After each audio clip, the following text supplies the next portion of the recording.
think it's just so unrealistic how people tell you, oh, just listen to those educational podcasts on every walk and learn and expand your understanding of the word. Good morning, you guys. How are we doing?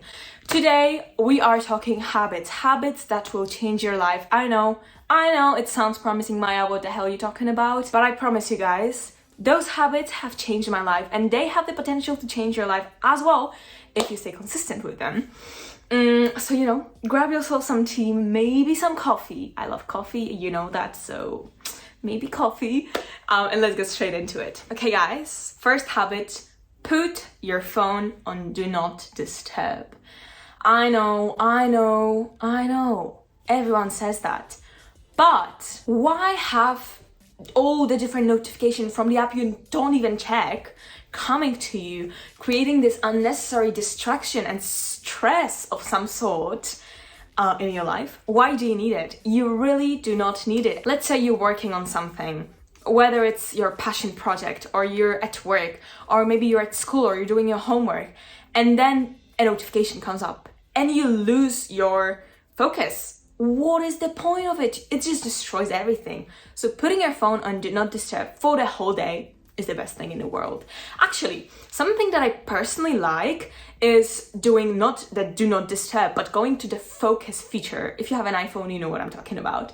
And creating like your own mode. I call it my well-being mode. And basically I can like personalize it in a way that I allow calls from my family so that I can, just like be updated if something happens. You can personalize it to your needs, to things that you need to be aware of. Let's say you have an app that tells you, oh, you need to drink water. That's completely fine. So like you enable those notifications while you disable any other ones, because we don't need that distraction. It just destroys a lot of your focus. It affects your productivity and we don't want that, right? So put your phone on do not disturb or on wellness mode. Next habit is gratitude journaling. I've been doing this for the last 3 years and guys, it really does make a difference. I know it doesn't seem like a thing that could really like impact your life in any way because you're just writing things that you're grateful for. But whenever I'm not doing it, and I've been doing it for 3 years, obviously there are moments where I take a break from it because let's say I'm on a trip somewhere and I forgot to take my journal, and also I just don't feel like doing it in the evening because I'm tired and everything. I mean, it happens with all the habits. Sometimes we fall off the track. And so whenever I would stop doing it, I would actually see a decline in like my mental health, in the way I'm feeling, in my mindset approach to life, So this is like a real life example that it actually makes a difference. And so what I always do is I have a separate notebook where I write down 5 things I am grateful for every single night before sleep. You don't have to come up with some crazy things every single day. It's okay to write the same things. No one is looking into it, just you. And so it's okay. I mean, I'm grateful for my family every single day, so why wouldn't I write it down? You get me? And I know it can be hard for some people to like find those 5 things every single day, especially if you're just starting. But it all comes down to practice. You need to practice, and eventually it's gonna become much easier for you to come up with those things, to find things you are grateful for. So just start small. Maybe start with 3 things you're grateful for.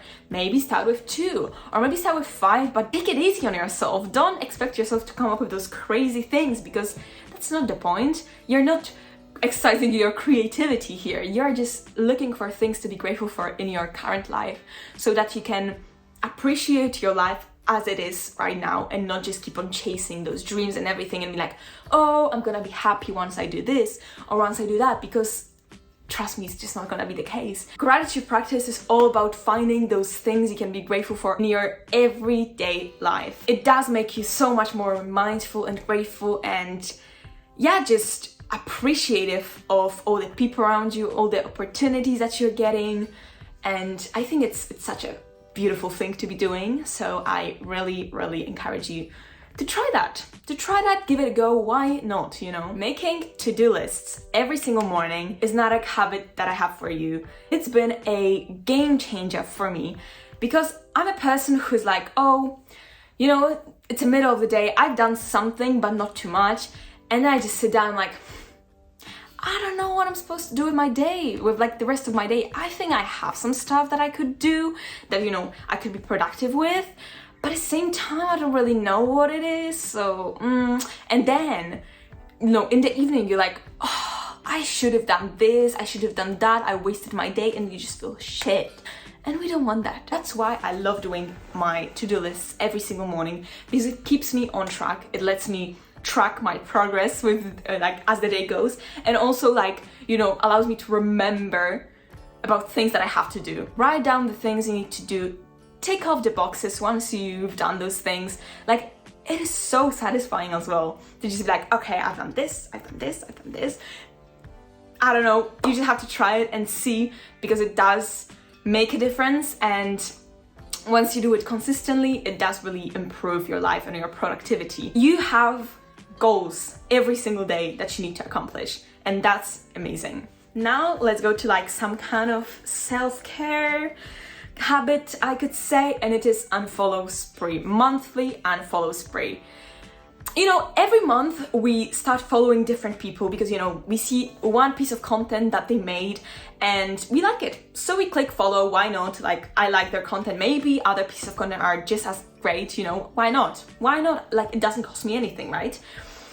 But eventually there are accounts on our feed that are making us feel a certain way, and sometimes it's a negative way. Maybe you envy someone, maybe you compare yourself to someone, maybe you just, someone annoys you, you know, it happens, and we don't want that, because we want to create a feed for ourselves that makes us feel positive, that makes us feel good, even though it's pretty hard on social media, but we want to strive to do it. And so what we can do, and what I recommend you to do every single month or every 2 months even, is taking a moment, you know, sit down or lay on your bed and unfollow people that are making you feel negative in any way. You don't need them in your life, you don't need them on your feed, so why keep on following them and getting annoyed or just making yourself feel bad, you know?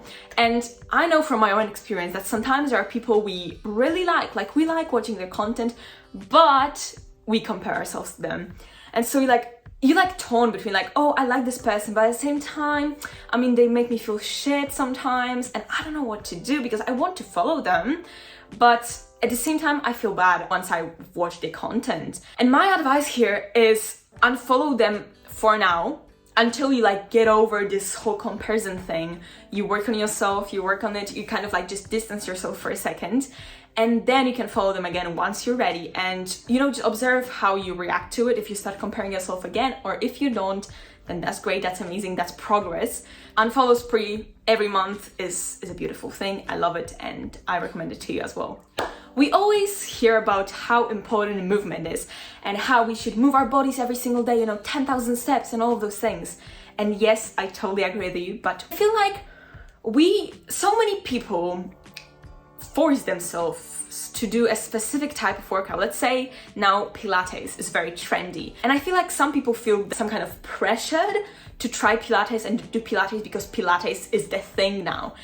And I don't know, I just feel like it's not very good, because everybody is different, every person is different, and different things work for us. And so I think the most important thing here is finding what works for you, being more mindful in finding the activities you want to do. And so what it means is that we want to ask ourselves, what do I like? What makes me happy? What makes me excited for working out, for movement? You don't need to copy anyone else's, you know, workout routine or whatever. So the habit I want you to start doing is trying out different workout classes, and if you don't go to workout classes, just different activities, and finding what works for you, what makes your body happy, what makes your mind happy, what makes you happy and makes you enjoy movement, because that's what it's all about. That's how you create sustainable habits. That's how you create long-lasting habits, by finding things that work for you and not for someone else. So mindful way of choosing what you want to do and how you want to move your body, but moving your body, you need to move your body because it's so great for you and so necessary. And now talking about movement and everything, why don't you go for a walk? But instead of just, listening to music and everything, which is also fine, like don't get too bothered with it, but why not listen to a podcast sometimes? And listen, I'm not just talking about like, educational podcasts and everything, who knows what. I think it's just so unrealistic how people tell you, oh, just listen to those educational podcasts on every walk and learn and expand your understanding of the word. Like, I don't know how about you, but I don't feel like listening to something more like smart, I could say, every single day. Sometimes I just want to listen to something chill, just, to relax, take my mind off of things, and that's also okay. So what I encourage you to do is just start listening to podcasts. Choose some more educational podcasts to your library, but also something more chill. So you have this choice, and just have balance, Some days you feel like listening to something chill. Some days you don't mind listening to something educational. So maybe listen to something educational and learn and expand your knowledge and expand your, opinions on some topics, because that's so beneficial for you. And it just it makes you grow, and that's what we want. And so walking and listening to a podcast is just double benefits. You learn something new, you laugh, you expand your perspective on things. Just what's better than this? And just to quickly share with you my favorite podcasts. For the more educational part, I really like On Purpose with Jay Shetty. I also really like The Diary of a CEO with Stephen Bartlett. And the last one, maybe Boss Babe. Boss Babe is also really great. But when it comes to more like chill, kind of vibe, I really like Anything Goes with Emma Chamberlain. Also The Girls Bathroom. This is amazing, mostly for girls, but boys can also listen and just, learn something about girls. And the last one, maybe Call Her Daddy with Alex Cooper. This is also a really good one. It's kind of like an entertainment, but you can also learn quite a lot from it. So it's a great hybrid, I would say. So definitely check those out and let me know your favorite podcasts in the comments down below. I would love to, expand my library. Next habit that will change your life is not using your phone for the first hour of the day. Guys, reaching for your phone in the first hour or even first minute of the day is the worst. I'm sorry, I'm not gonna take my words back.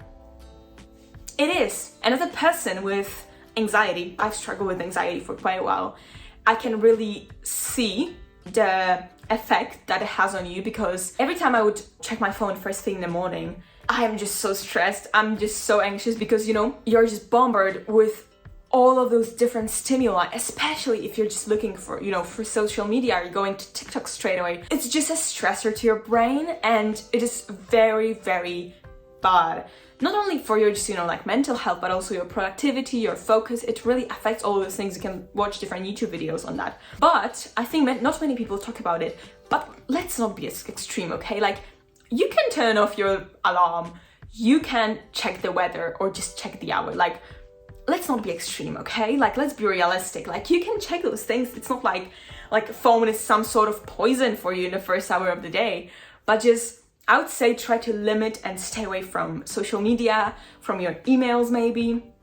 Just catch yourself when you're about to, grab your phone, because I feel like it's a very common habit to be, checking your phone first thing in the morning. But yeah, listen about it if you need to, have some motivation to make the change. Read about it, but it's definitely something worth catching yourself on and changing. And the last habit that I have for you today is create your morning routine. And guys, first thing I want to say here is that your morning routine does not have to look like someone else's, because I feel like social media have created this narrative that your morning routine is an hour long, that has 10 steps. It's crazy, you do all those different things like skincare, smoothie, reading, meditation, yoga, just everything. And we don't have that time in the day in most of the cases. Some people have literally 10 minutes, other people have an hour. And you know, you have to create a routine that is gonna work for you, not for someone else. Like, don't beat yourself up just because you have 10 minutes and you can't do all those steps that someone else does. For a person who has 10 minutes, maybe you can just, you know, wake up, do 5 minutes of meditation, then grab yourself a glass of water and go to your skincare and just, you know, get dressed up for school, for work, and just let it be your morning routine. You know, it's not complicated. It's just a moment for yourself. It's not about how long it is, but what impact it has on your life. So maybe if you have less than an hour or 30 minutes, just find one habit that you want to do every single day that makes you feel good and makes you feel connected to yourself, and just do this one thing and just feel great because you've done something for yourself first thing in the morning. And just have fun in life, experiment, because this is the only way you will find what truly works for you. So I hope you guys enjoyed this video. If you did, remember to, of course, give it a big thumbs up. Subscribe to my channel if you want to see me again and, you know, hang out here. But thank you again. I love you guys so much, and I'll see you in the next video next week.